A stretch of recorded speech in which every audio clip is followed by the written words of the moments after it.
Ayun na mga kababayan, yung nagdeklara ka tatakbong bilang presidente ng Pilipinas sa 2028. Yung masyado kang kampante na mananalo ka talaga. Yung confidence mo buong buo.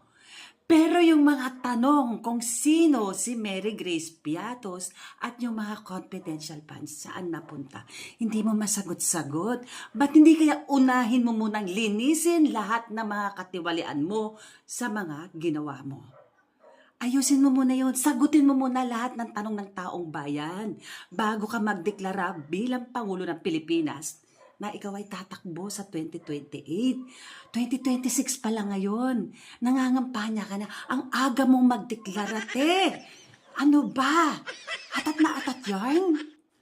Magtrabaho ka muna bilang Vice President ng Pilipinas. Huwag yung puro pamumulitika ang ginagawa mo. Kasi sa totoong buhay, ang dami-dami mong dapat sagutin sa mga katanungan ng taong bayan.